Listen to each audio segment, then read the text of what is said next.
What's up, gang? Welcome back to the channel. I am Nick Nightmare. This is Blue, the Snowball Microphone, and you are watching the SledgeHammer Wrestling Show right here on SledgeHammer TV, only on YouTube.com. We are going to talk about and run down the card for the Elimination Chamber coming up this Sunday on the WWE Network. And although on paper this does not shape up to look like that impressive of a card, it's kind of a historic card in its own respects, and we're going to run down each and every single match right now without any further delay. So, match number one, we're going to talk about Dolph Ziggler versus Apollo Crews and Kalisto in a handicap match. I'm going to tell you honestly, I don't have too much interest in this match. It's been being built up over the last few weeks pretty good, I would say, and I'm liking the new attitude of Dolph Ziggler, but I think he needs to come off with it and fully convict. Fully commit to the heel persona, as he's still kind of walking this weird line in between good and bad, and I'm not really feeling it so much, but I'm digging it more when he's doing his bad thing and he's really being a heel. His friggin' Twitter handle is @HeelZiggler, so this is where the man's favoritism as far as how he wants to portray his character is concerned. He wants to be heel, and for some reason he's just not fully committing with it. Maybe this match will be a step in that direction. Apollo Crews has been a non-existent entity on SmackDown, and this could be his first footsteps into rising up into a more prominent role on the card. Apollo Crews has been wasted. He's nothing but smiles and shaking hands and kissing babies and all that shit, and nobody's feeling him. They've done nothing creatively to really get his character going, so I don't foresee this going well for him anyway. They're probably going to lose. Kalisto, the same could be said.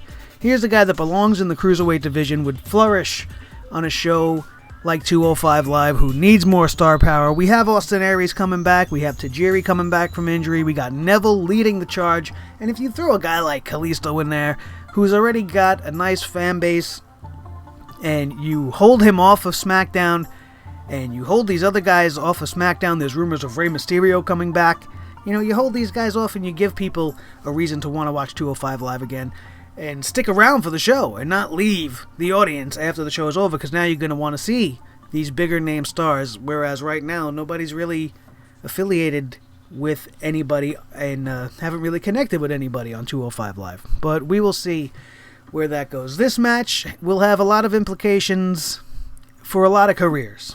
And, if it's not a good showing for Apollo and Kalisto, it's going to send them even further down the tubes than they're already spiraling down. And perhaps at the cost of getting Dolph Ziggler over, we might lose, support even more for two prominent talents that should be treated with more respect and booked a little better in Apollo Crews and Kalisto. My skull cap is itching me right here. Unbelievable. Next, we have the first of 3 women's matches on the card. Now, I don't know if this is the order they're going to go. I would assume this would be a pretty good order if you ask me, except for one match that I would flip-flop. But they have Nikki Bella versus Natalya. This feud has been built beautifully. There's been a lot of physical altercation. There's been a whole lot of trash talk, getting very personal with it on last week's episode of SmackDown Live, where Nikki was subject to ridicule by Natalya via satellite, and Natalya pretty much stating that if she wasn't married to TJ, who they actually didn't mention because we don't want to mention TJ for some reason on WWE TV, that John Cena would definitely be with her and not Nikki Bella. Absolutely ridiculous, but Natalya was coming off like a real bitch and very cat-like, very cat lady-like, because she's a psycho cat lady. And I'm digging it, and I'm looking forward to this match. They've been throwing bows at each other, guys. They've been landing bombs and really hitting hard, and this should be very intense. I know Nikki Bella is wavering, and we reported before she's retiring. She's not retiring, but after WrestleMania, she will be stepping away and only coming back as probably the first female part-timer, a la Goldberg and Brock Lesnar and John Cena. Although most people don't consider him part-timer, he pretty much is, and Nikki Bella will be joining the ranks of them after WrestleMania, toning down her schedule because of problems with her neck and feelings of numbness in her, I think it was her left side. So expect to see that. And we will still see her at WrestleMania time and this and that. But this is going to be a great match, and Nikki Bella will probably help get Natalya over as a better heel on SmackDown Live. And even if she wins, I expect Natalya to come out looking very, very good. This should be maybe the sleeper match of the night. We don't know. After this, we have the SmackDown Tag Team Championship. The champions, American Alpha, will be taking on the Usos, the Ascension, the Vaudevillains, and Heath Slater and Rhino, and Breezango, the Popo Police, the Fashion Popo,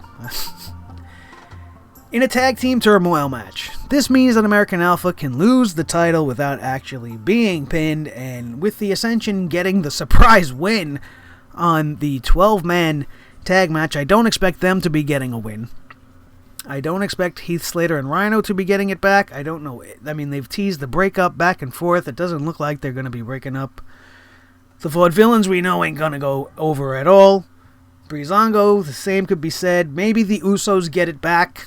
But why? Why take it away from American Alpha? They are the best tag team on the SmackDown roster by far, talent-wise. They just need a little more promo time and time to develop as a team on SmackDown and get away a little bit from what they were doing on NXT and evolve and become the next level of American Alpha. And they're almost there. They'll get there. Maybe with the arrival of Kurt Angle, that might help. And maybe we get a new Team Angle going on. That's my hope. But that's all hearsay. My thoughts here, American Alpha comes out the champs. Go in the champs, come out the champs. No reason to change it, but we will see what they do with that.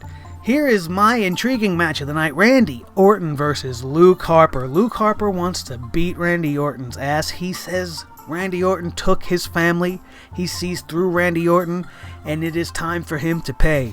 And maybe he's trying to beat the sense into Bray Wyatt through Randy Orton. But this is going to be a launch pad for Luke Harper. Randy Orton has taken the Wyatt family under his wing. It looks like the other way around, but let's be realistic here as real wrestling fans. Randy Orton is backstage and he's becoming like The Undertaker. He wants to help the young guys get over. He wants to help them in the way that he was helped to develop and become the Viper that he is today. He knows the potential of Bray Wyatt far exceeds what they're allowing him to do. Same could be said for Luke Harper. He could be receiving the rub just by being involved with a guy like Randy Orton, and this match is going to be proof of that. Randy will make Luke Harper look great. I think Luke Harper might even get the win, just to shake things up. And Randy might look upset by this, but it's going to be all part of a greater plan by Randy Orton, which is all going to come to a head at WrestleMania. And we will get to that when we talk about the main event of the night. Also here, match number 2 for the women of the night. Becky Lynch versus Mickie James. This is a grudge match to settle the beef between the two that has been top-notch. Becky's speech has been great, but the stuff they've been giving her to say is your typical babyface, rah-rah garbage, and I love you, Mickie James, and I used to look up to you, and this and that. But Mickie James just being the ultimate heel, being absolutely fantastic on the mic, tearing these girls down, paying no mind to the fact that the women's champion is her partner. She's the greatest. I'm Mickie James. I'm the greatest. I'm here to stake my claim to the women's revolution, and I'm going to do it by kicking Becky Lynch's teeth down her throat. Absolutely fantastic segment here. I was very much entertained by this whole thing. I was intrigued by the dual contract signing. I don't think that's ever happened before either.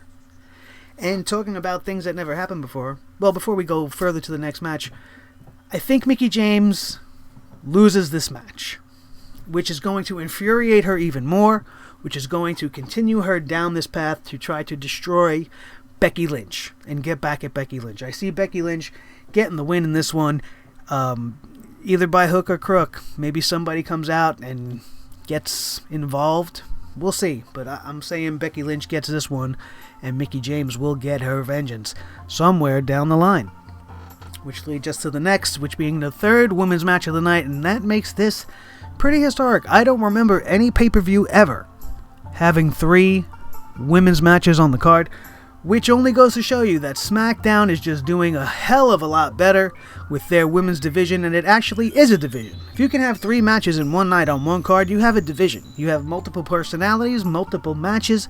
It's fantastic for them. And I'm very proud of the women on SmackDown and how they've all come up.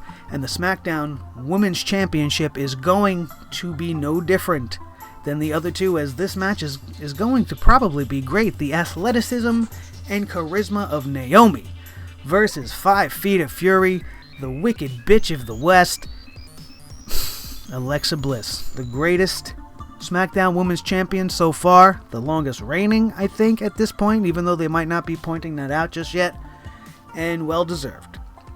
And this match with Naomi, it's going to be fantastic. Naomi has been very, very hot right now. Her stock has been rising with me ever since they've actually been using her again. The new look has been great. The new entrance has been great. Her moves in the ring are just flawless. She's been absolutely fantastic, and I don't foresee her winning this match. I think we're going to stick with the reign of Alexa Bliss just a little bit longer and maybe have Naomi continue to chase her, leading into maybe a feud in WrestleMania where we have a fatal 4-way between the 4 women, Becky, Nikki, Alexa Bliss, and Naomi, and maybe Naomi gets a win at WrestleMania. That would be huge. That would be fantastic for her career. Although, given the WWE track record, it'll probably go back to Mickie James. And that's not a bad thing. That's a good thing, as DDP would say. But let's get down to some serious business.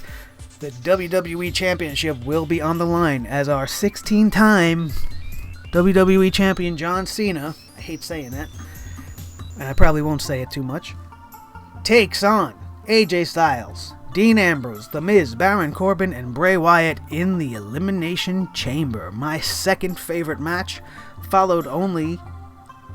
preceded only by the Royal Rumble.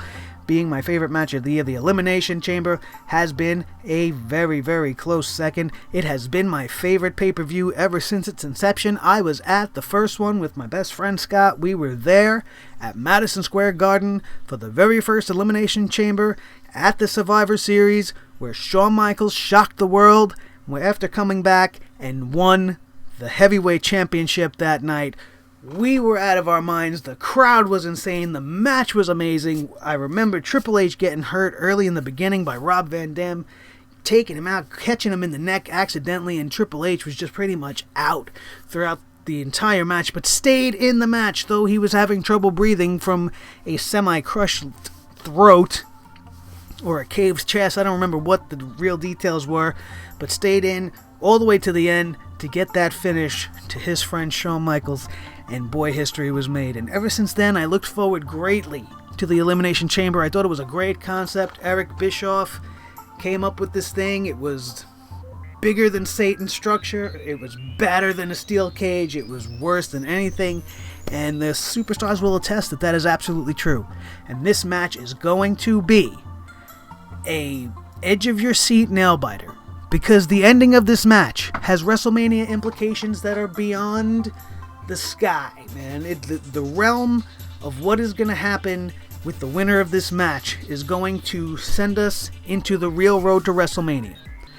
It's either going to make Cena the transitional champion, and he's going to give it up to one of these other competitors, heavily rumored to be Bray Wyatt, as he's going to march forth into the main event of WrestleMania for the WWE Championship against Randy Orton, where my hope would be, if this is where they're going, Bray Wyatt defeats Randy Orton at WrestleMania to retain his title, put Randy Orton out of his way, out of his misery, and go on to become one of the biggest, baddest entities the company's ever seen since The Undertaker. This guy is the heir apparent to that throne, and there is no doubt in my mind that Bray Wyatt's stock, although slowly rising right now, is going to go through the roof, and I think that is Randy Orton's intention. So that when he finally decides to step away or take it down a notch like everybody else and not wrestle so much and go to that part-time schedule that I'm sure some of the older guys are so craving and so jealous of, that he's going to leave it in good hands and leave his knowledge with some of the best guys on the current comeuppance in the new generation, or the new era, or whatever you want to call it. I just call it the WWE, and that's what I want for them. I want everybody to help these young guys get where they need to be, so that we don't have to keep relying on part-timers for the biggest show of the year. Although I'm never opposed to seeing faces from the past, because that's what WrestleMania is also about. I just don't think they should be in big-time matches. Maybe one more match for somebody every year. But, we got Brock and Goldberg. We got The Undertaker going to do something with Roman Reigns, apparently. We have part-timers all sprinkled throughout. John Cena, technically, it's just... And they're looking for more. They're always reaching out for more involvement from other people, because they don't have faith in the young guys to carry a show like WrestleMania. So they want to bring in names that are going to guarantee viewers. And if I could certainly pull a trick like that, I would. If I could guarantee myself 1,000 views in one night because I can get an interview with somebody on the WWE roster, hell, I'm going to do it. So of course you're going to do whatever it takes to increase your numbers. And the WWE has certainly never shied away from that. In the end, my thought on this Elimination Chamber, although it'll probably be very intense and a nail-biter for sure, I'm sticking with the rumor mill on this one, and I'm going to say Bray Wyatt somehow, someway shocks the world and becomes the WWE Champion. There was no mention of Bray Wyatt during the Fatal 4-Way on SmackDown. There was barely any mention of him at all when they were talking about the Elimination Chamber. There was only him in the graphic. So we will see what comes from that this Sunday night on the WWE Network for the Elimination Chamber. I am Nick Nightmare. This is Blue the Snowball Microphone.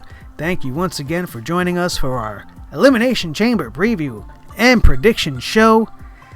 We will be here live after the show Sunday night with our review to let you know how we feel about it. You are always welcome to subscribe right now, or if you want to hold and wait for it then, and become part of our live subscription party Sunday night immediately following the pay-per-view. Thank you for joining us. Don't forget to subscribe, hit that like button, and stay tuned for more right here on SledgeHammer TV.